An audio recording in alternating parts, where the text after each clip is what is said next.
بسم اللہ الرحمن الرحیم یا معشر الجن والانس الم یأتکم رسل منکم یقصون علیکم آیاتی وینذرونکم لقاء یومکم ھذا قالوا شهدنا على أنفسنا وغرتهم الحياة الدنيا وشهدوا على أنفسهم أنهم كانوا كافرين ذلك أن لم يكن ربك مهلك القرى بظلم وأهلها غافلون وَلِكُلٍّ دَرَجَاتٌ مِّمَّا عَمِلُوا وَمَا رَبُّكَ بِغَافِلٍ عَمَّا يَعْمَلُونَ وَرَبُّكَ الْغَنِيُّ ذُو الرَّحْمَةِ إِن يَشَأْ يُذْهِبْكُمْ وَيَسْتَخْلِفْ مِن بَعْدِكُم مَّا يَشَاءُ كما انشأكم من ذرية قوم آخرين انما توعدون لآت وما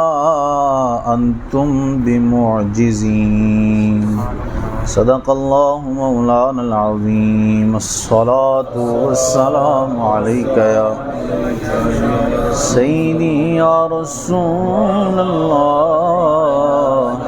وعلى آلك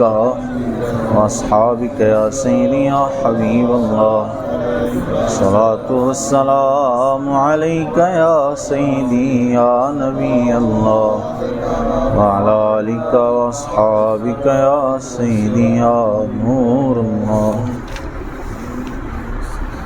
یا معشر الجن والانس، اے جنوں اور آدمیوں کے گروہ، الم یأتکم رسل منکم، کیا تمہارے پاس تم میں سے رسول نہ آئے تھے، یقصون علیکم آیاتی، کہ تم پر میری آیتیں پڑھتے، وینذرونکم لقاء یومکم ھذا، اور تمہیں یہ دن دیکھنے سے ڈراتے، قالوا، کہیں گے، شہدنا علی انفسنا، ہم اپنی جانوں پر گواہی دیتے ہیں، وغرتہم الحیاۃ الدنیا، اور انہیں دنیا کی زندگی نے فریب میں ڈال دیا، وشہدوا علی انفسہم انہم کانوا کافرین، اور خود اپنی جانوں پر گواہی دیں گے کہ وہ کافر تھے۔ یہ قیامت کے دن کی بات کی جا رہی ہے کہ اس دن اللہ عز و جل ان کافر لوگوں سے کہ جو دنیا میں کفر کیا کرتے تھے، چاہے وہ انسان تھے یا جن تھے، سب کو مخاطب کر کے پوچھے گا کہ کیا ہم نے تمہاری طرف رسول نہیں بھیجے تھے، وہ رسول جو تم پر ہماری آیتیں پڑھ کے سناتے تھے، تمہیں کفر و شرک سے باز کرتے تھے، اور تمہیں قیامت کے دن کا ڈر سناتے تھے کہ اللہ نے ایک دن تمہارے لیے مقرر کیا ہے جس دن وہ تم سے پوچھ گچھ کرے گا، تو تم ان کی بات کیوں نہیں مانتے تھے؟ تو اب جو ہے وہ کافر کہیں گے کہ ہم اپنے خلاف ہی گواہی دیتے ہیں، اور ہم یہ بات واضح کر دیتے ہیں کہ واقعی ہمارے پاس رسول آئے تھے اور انہوں نے ہمیں ڈرایا بھی تھا اس سارے معاملے سے، لیکن ہمیں دنیا کی زندگی نے دھوکے میں ڈال دیا تھا، ہمیں مال و دولت نے فریب میں ڈال دیا تھا، ہمیں جاہ و مرتبے نے فریب میں ڈال دیا تھا، اس لیے ہم کفر کے اندر مبتلا ہو گئے۔ قیامت کے اندر حالات مختلف ہوں گے، طویل دن ہوگا، تو پہلے جو کافر ہیں وہ انکار کریں گے۔ جب کافر مسلمانوں پر اللہ کے انعام و اکرام دیکھیں گے تو اپنے کفر سے انکار کر دیں گے، اور سوچیں گے کہ شاید ممکن ہے کہ انکار کرنے سے کوئی جو ہے وہ چھٹکارے کی صورت بن جائے، لیکن جب وہ انکار کریں گے تو ان کے منہ پر مہر لگا دی جائے گی، یعنی ان کی زبان بند کر دی جائے گی، اور ان کے جسم کے اعضاء بول کر بتائیں گے کہ یہ کفر کیا کرتا تھا، یہ شرک کے اندر مبتلا تھا۔ تو یہی جو ہے وہ اللہ نے یہاں بیان فرمایا آخری آیت کے آخری لفظوں میں، وَشَهِدُوا عَلَىٰ أَنفُسِهِمْ أَنَّهُمْ كَانُوا كَافِرِينَ، کہ وہ خود اپنی جانوں پر گواہی دیں گے کہ وہ کفر کیا کرتے تھے، کسی دوسرے گواہ کی حاجت نہیں ہوگی، وہ خود ہی جو ہے وہ اپنے لیے گواہ کافی ہو جائیں گے۔ ذَلِكَ أَن لَّمْ يَكُن رَّبُّكَ مُهْلِكَ الْقُرَىٰ، یہ اس لیے کہ تیرا رب بستیوں کو ظلم سے تباہ نہیں کرتا، وَأَهْلُهَا غَافِلُونَ، کہ ان کے لوگ بے خبر ہوں۔ یہ رسولوں کو بھیجنے کی وجہ بیان کی جا رہی ہے کہ اللہ عز و جل کسی بھی بستی والوں کو ہلاک نہیں کرتا جب تک کہ اپنے رسولوں کو ان بستیوں میں نہیں بھیج دیتا۔ بستی والے ظلم کے اندر مبتلا ہوں یا کفر و شرک کے اندر مبتلا ہوں تو اللہ عز و جل پہلے اپنے رسولوں کو بھیجتا ہے کہ وہ جا کر ان کو ڈر سناتے ہیں، اپنے رب کی طرف بلاتے ہیں۔ پھر جب وہ رسولوں کا انکار کرتے ہیں تب اللہ عز و جل ان پر عذاب نازل فرماتا ہے اور انہیں تباہ و برباد کر دیتا ہے،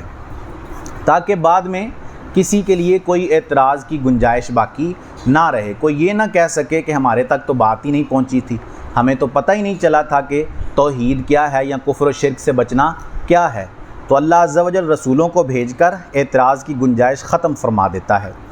وَلِكُلٍّ دَرَجَاتٌ مِّمَّا عَمِلُوا، اور ہر ایک کے لیے ان کے کاموں سے درجے ہیں۔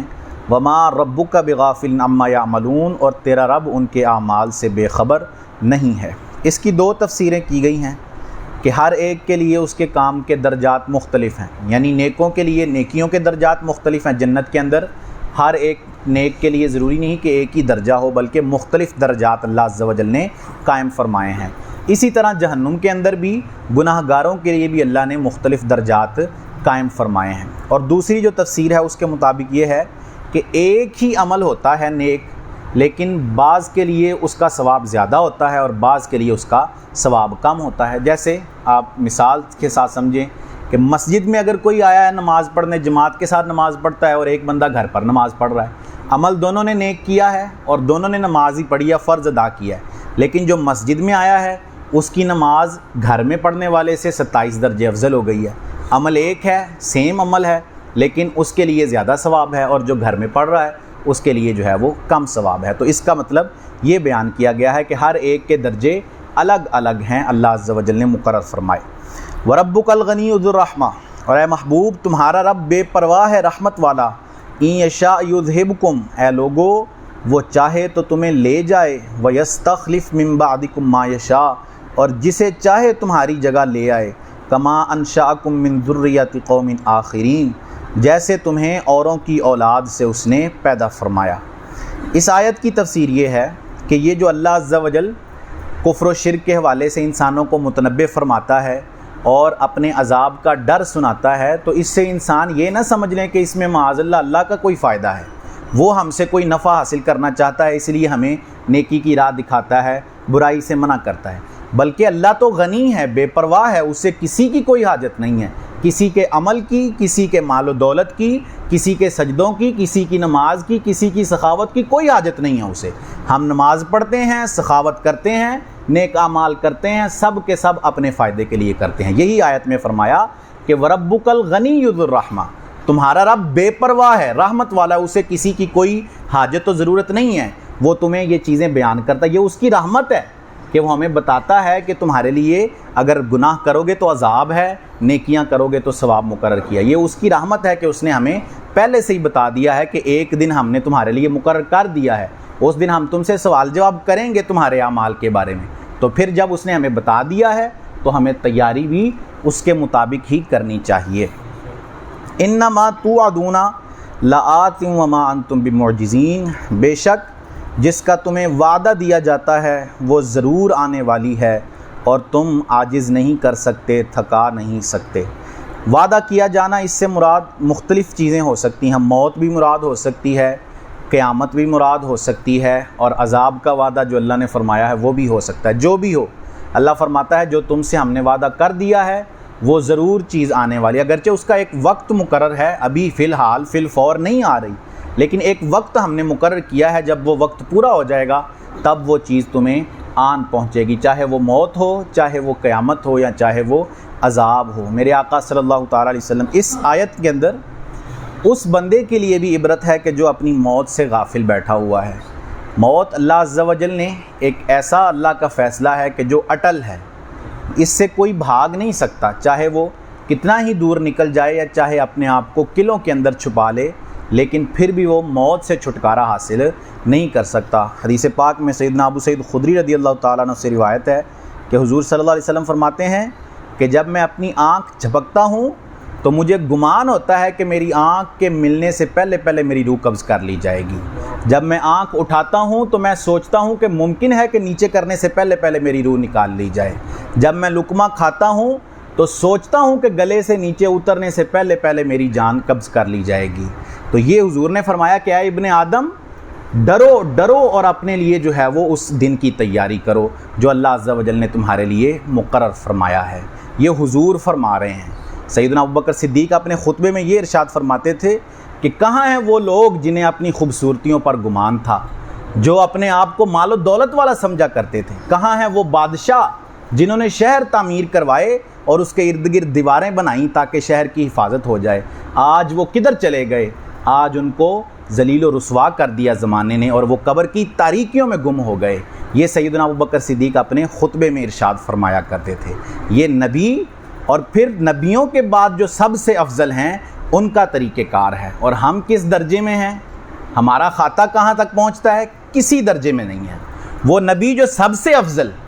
وہ کیا کہہ رہے ہیں اپنے بارے میں؟ اور وہ جو نبیوں کے بعد سب سے افضل ہیں، افضل البشر بعد الانبیاء ہیں، وہ کیا کہہ رہے ہیں؟ اور ہم اپنی موت سے غافل بیٹھے ہوئے ہیں۔ ہم جیسے کوئی جو ہے وہ کانٹریکٹ سائن کر کے آئے ہیں اللہ کے ساتھ کہ جب تک ہماری عمر جو ہے بڑھاپے تک نہ پہنچے تب تک ہمیں موت نہیں آنی چاہیے، جب تک ہم 60-70 سال تک نہ پہنچ جائیں تب تک ہماری روح نہیں نکلنی چاہیے۔ شاید ہم نے کانٹریکٹ کیا ہوا، اس لیے تو ہم جو ہے وہ غافل ہیں،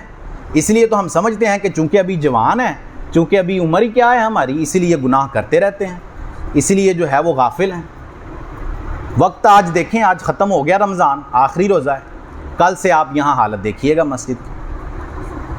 کل سے سب کے سامنے ہی ہوگی مسجد کی حالت، کسی کو دکھانے کی بھی ضرورت نہیں ہے، ہر ایک کے سامنے ہوگی کہ نماز کے وقت آج شام عشاء کی نماز ہی آپ دیکھ لیجئے گا، کل تو پھر کل ہے، آج شام عشاء کی نماز آپ دیکھ لیجئے گا کہ کیا حالت ہوتی ہے عشاء کی نماز کے اندر۔ تو کیا ہم موت کو بھول گئے ہیں؟ رب کو بھلا دیا ہم نے؟ وہ جگہ جگہ ہم سے کہتا ہے کہ میں نے تمہارے لیے آیتیں بیان کر دی ہیں، بعد میں یہ کوئی نہ اعتراض کرے کہ ہمیں بتایا نہیں گیا یا ہم تک بات نہیں پہنچی۔